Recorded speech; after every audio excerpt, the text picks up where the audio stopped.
Merci beaucoup et je vous remercie infiniment de m'avoir invité pour cette séance presque inaugurale du colloque. C'est toujours un très grand plaisir pour moi de venir au Maroc. Je suis venu il y a 8 ou 9 mois déjà, toujours pour l'Angio-Œdème, et je trouve que je suis toujours très bien accueilli et très bien reçu, et ça fait un grand plaisir.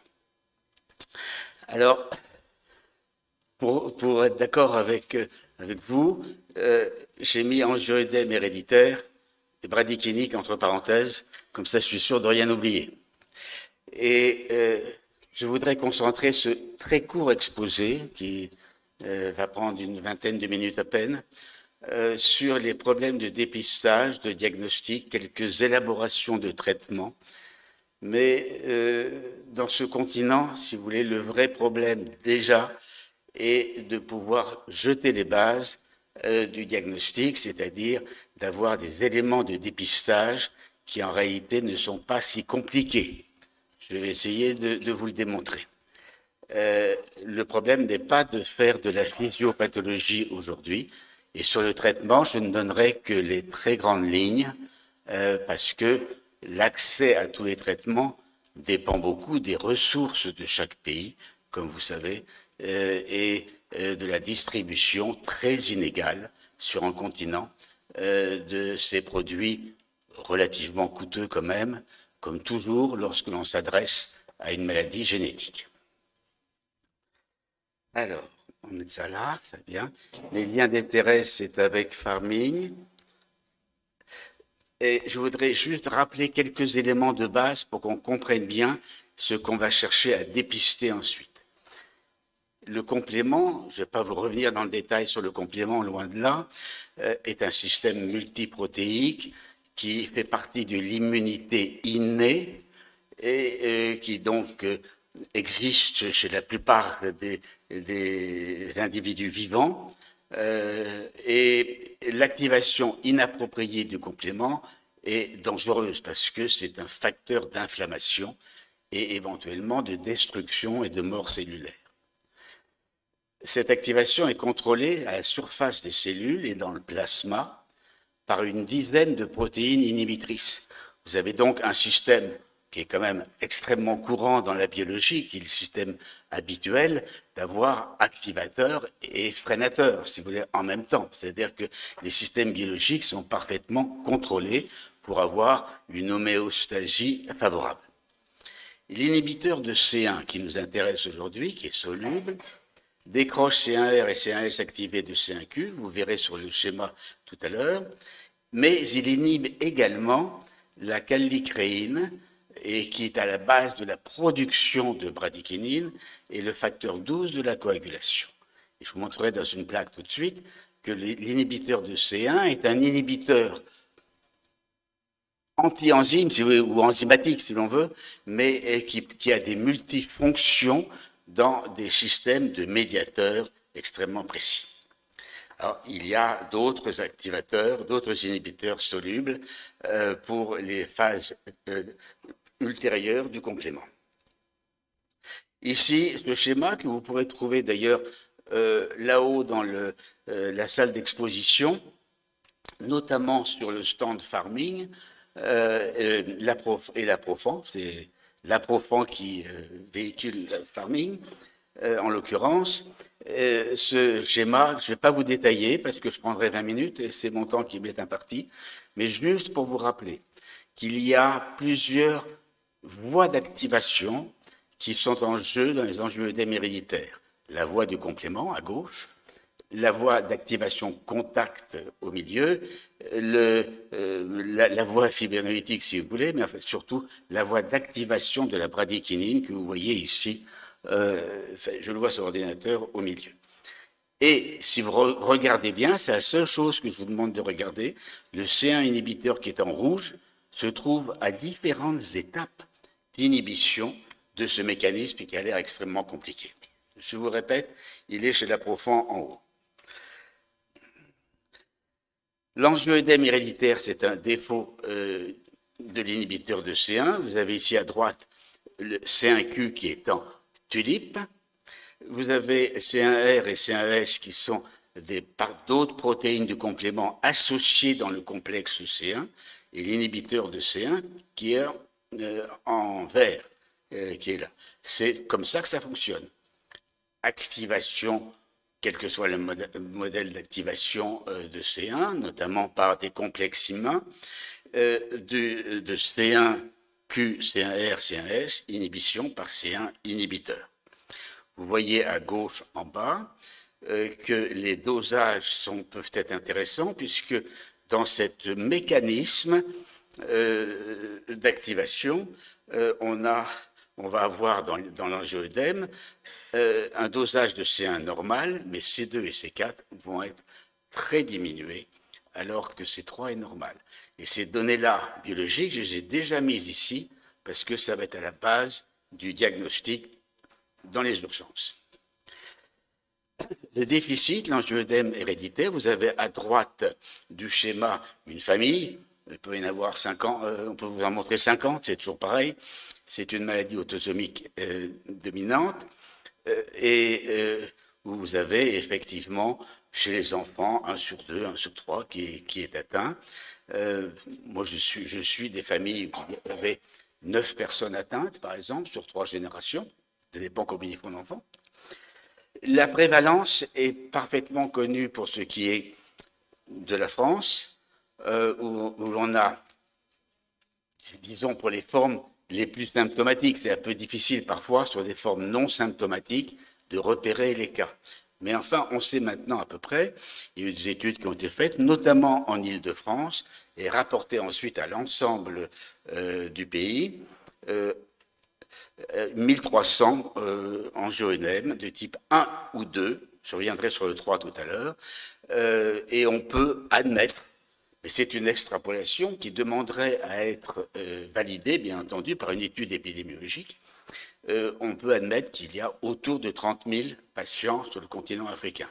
Mais là encore, je reste très prudent, parce que non seulement il faut l'énoncer, mais il faut le démontrer aussi. Il n'y a pas de raison, actuellement, je n'ai pas de raison de penser qu'il y ait des différences selon les régions et selon les ethnies. C'est une maladie autosomique dominante. Il y a des mutations spontanées de l'ordre de 25%. Ça veut dire qu'il y a des personnes qui vont avoir cette maladie sans antécédents familiaux. Et ça, c'est extrêmement important parce que ça modifie complètement le diagnostic. La facilité du diagnostic, je vais venir tout à l'heure. Et je crois que c'est un des grands messages de mon exposé, c'est y a-t-il une famille ou pas? Parce que c'est pas la même complexité du diagnostic. Les mutations existent sur le chromosome 11 et c'est le gène SERPING1. Alors, les localisations, vous avez plein de photos partout. Il suffit de regarder sur Internet, je vous les montre très rapidement. Ce qui est important, c'est que les localisations de l'angioëdème, ce sont des œdèmes qui touchent soit les membres, les 4 membres, et ça fait de l'œdème un peu douloureux, qui n'est pas rouge, et qui ne s'accompagne pas de fièvre évidemment, qui ne gratte pas, il n'y a pas de prurite, mais ce n'est pas extrêmement douloureux. La deuxième localisation, qui est extrêmement fréquente, peut-être la plus fréquente à mon avis, c'est une localisation abdominale, avec des œdèmes autour du péritoine et de l'intestin, et ces douleurs sont extrêmement violentes, durent 2 jours, 3 jours maximum, peuvent amener à des erreurs de diagnostic et des interventions chirurgicales, et sont évidemment très compliquées à identifier lorsqu'il n'y a pas d'antécédents familiaux. C'est très différent d'antécédents familiaux. Et puis, la seule localisation est vitale, parce que même s'il y a une petite acide dans les localisations abdominales, il n'y a pas de danger. La seule localisation dangereuse et vitale, c'est la localisation laryngée, qui entraîne un œdème laryngé, que l'on voit sur le scanner ici à droite, et qui peut évidemment entraîner le décès si le traitement est tardif. Normalement, on ne doit plus voir d'œdème laryngé au XXIe siècle, parce qu'on a des traitements préventifs. Mais malheureusement, il en existe encore, et c'est pour ça que la notion même de dépistage et de prévention est importante. Je continue. Les crises douloureuses abdominales dont je vous ai parlé, dont on voit l'œdème sur les scanners aussi, les dilatations intestinales, et c'est extrêmement douloureux. Hein. Ils n'aiment pas beaucoup les jeunes gens qui ont ça au début. La maladie, je pense que j'y reviens après, mais la maladie est découverte en général à partir de 8 à 10 ans. On a des cas plus jeunes. J'ai mon plus jeune enfant, on l'a découvert à 2 ans et demi, mais son père était atteint, donc le diagnostic a été relativement aisé. Pittoresque, mais aisé.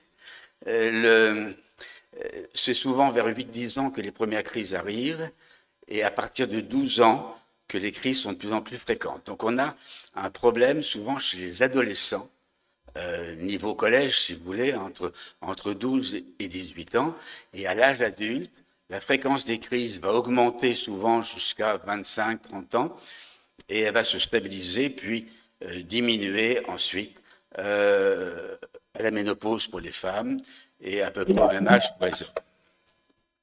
Alors on distingue...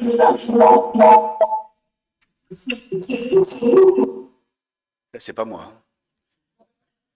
Bon, on distingue les formes héréditaires, je vais un peu vite, je vais vous parler de la démarche diagnostique. Le type 1 qui est le défaut de synthèse de l'inhibiteur, il n'existe pas, il n'est pas fait par le foie, c'est la grande majorité des cas. Le type 2, c'est 15% des cas où il y a un ou deux acides aminés mal placés sur l'inhibiteur, ils ne migrent pas au même endroit en électrophorèse, et c'est assez facile à identifier quand on a la capacité de faire les tests fonctionnels, pas seulement les tests protéiques. Et le type 3, je vais assez peu en parler, parce qu'il est un peu en retrait. On l'appelait non 1, non 2, ou indépendant du complément. Le taux de C1 inhibiteur est normal. Dans la clinique, on prouve que ces œdèmes ne sont pas histaminiques, donc c'est probablement par défaut bradykénique. Et il y a des cas familiaux, et il y a surtout des cas relativement rares, même très rares, avec des mutations du facteur 12 qui sont quand même très particuliers. Il y a aussi des formes acquises, je vais très peu en parler, parce que ça se met dans un contexte totalement différent pour les diagnostics, soit associés à des syndromes lymphoprolifératifs, mais là le diagnostic c'est celui du lymphome, et le traitement c'est celui du lymphome, soit associés à des auto-anticorps anti-C1 inhibiteurs, c'est franchement pas fréquent, ou des gammapathies monoclonales éventuellement, soit surtout des médicaments à leur usage courant, qui sont les inhibiteurs de l'enzyme de conversion, et qui peuvent donner des œdèmes, des angioœdèmes bradykéniques très particuliers, qui ne touchent que les lèvres, la bouche, la langue, et qui sont très majoritairement chez les sujets de race noire. On ne sait pas pourquoi. Les traitements de l'angioœdème, traitement de fond, préventif des crises, je n'utilise plus jamais les androgènes, le danazol qu'on voit là, que j'ai mis parce que c'est l'ancien médicament, qui a été décrit par mon ami Mike Frank en 1976, qui déréprime la synthèse hépatique. On a eu beaucoup d'ennuis avec des gens qui ont eu 30 ans d'androgènes, des gros ennuis, hépatiques en particulier, mais polyglobuliques et autres. Mais la prévention des crises peut aussi être faite quand on est dans des situations où l'on sait que l'on peut avoir une crise, des situations d'intervention chirurgicale, d'accouchement, etc., avec un inhibiteur de C1 purifié qui est dérivé du plasma. Les traitements des crises, c'est soit l'inhibiteur purifié à partir du plasma de donneur ou recombinant, notamment le Ruconest de Pharming. Les voies d'administration sont intraveineuses. Ensuite, l'icatibant, c'est très différent. C'est un médicament d'administration sous-cutanée qui n'est absolument pas préventif, mais qui peut être curatif pour certaines crises d'intensité moyenne, disons, et c'est un antagoniste des récepteurs B2 de la bradykinin. Enfin, les traitements chroniques préventifs, beaucoup plus modernes, sont des traitement qui s'adresse à la kallikréine, qui inhibe le système de la kallikréine et de la libération de bradykinin. Alors, je viens de vous le dire à l'instant, l'anadelumab, berostat, qui sont des antikallikréines. Je passe parce que c'est pas franchement ce que je voulais vous dire. Ce sont des médicaments très coûteux, sur lesquels les pays occidentaux ont beaucoup insisté, parce que, à la limite, même si ce sont des traitements coûteux, ça empêche toute crise. Donc, à partir de là, si vous voulez, plus d'hospitalisation, plus de consultation, le bénéfice pour le système de santé est finalement assez favorable. L'équilibre dépenses est assez favorable. Alors, présentation initiale du patient aux urgences.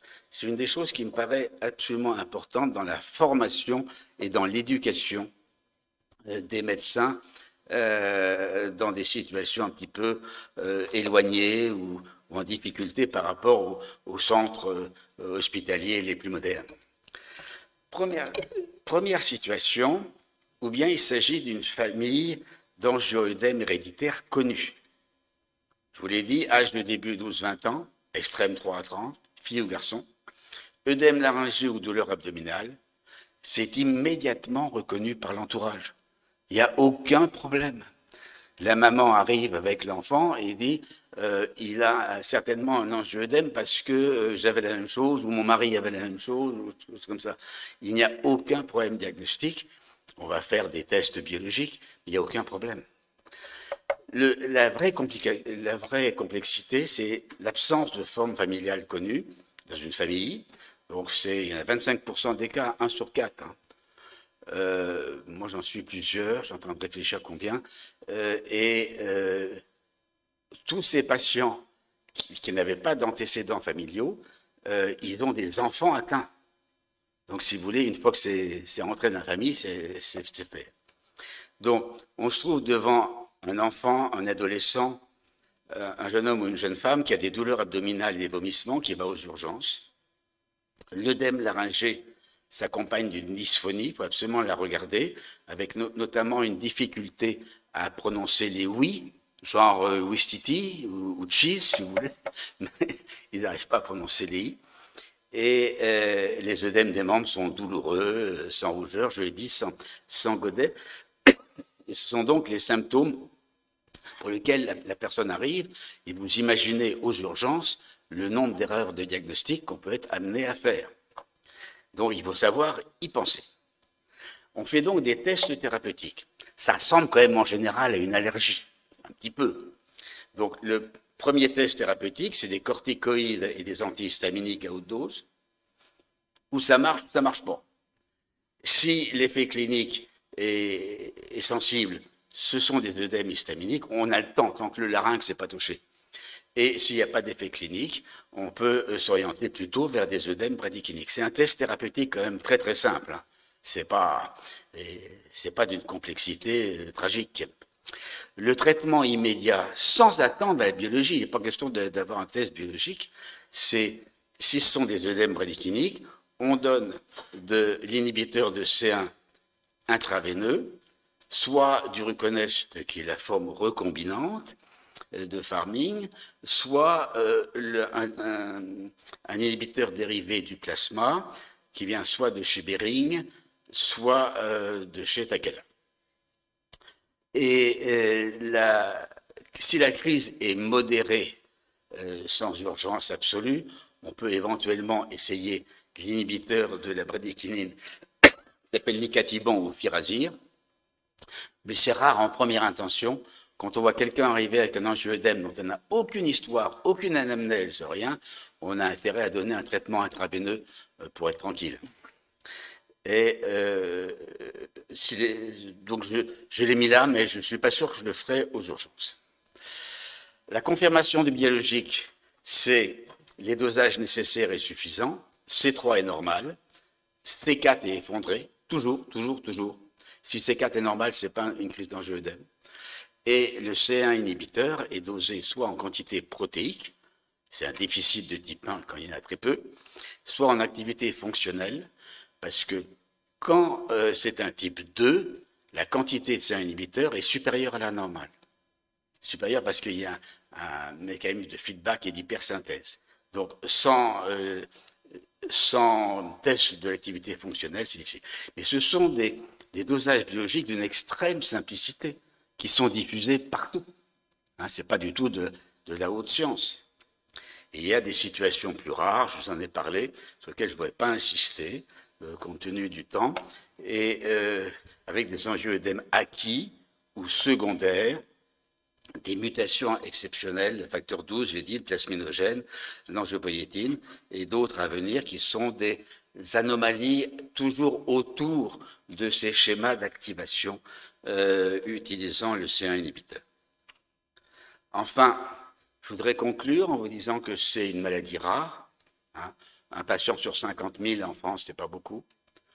Que le diagnostic est apparemment difficile puisqu'il y a plein de situations où on a un peu balisé, où on a pataugé avant de faire le diagnostic en l'absence d'anamnèse familiale. Il faut donc y penser. Il faut donc y penser en sachant qu'il y a un quart des cas qui n'ont pas d'anamnèse familiale. Et là, si vous voulez, à partir du moment où on y pense, le diagnostic est extrêmement facile. Et on doit absolument éviter les formes laryngées mortelles. Ça fait quand même une quinzaine d'années que je ne l'ai plus vu. En faisant le diagnostic sans tarder, c'est l'information. En ayant un traitement d'urgence en stock dans un milieu hospitalier, une pharmacie hospitalière à proximité. Et se rapprocher d'un centre expérimenté, évidemment, pour la formation. Et il faut faire attention, ça m'est arrivé aussi, j'étais très frappé par ça, aux formes de familles qui ont des dénis et des refus d'ordre psychiatrique hein, de la maladie génétique. C'est-à-dire quand une maladie génétique dans une famille est trop souvent considérée comme une honte, comme une tare, on disait tare dans les facultés de médecine dans le temps, et ce qui est odieux, mais les maladies génétiques est souvent cachée, et il faut faire attention à ce genre de situation qui évidemment complique beaucoup les choses. Voilà, merci.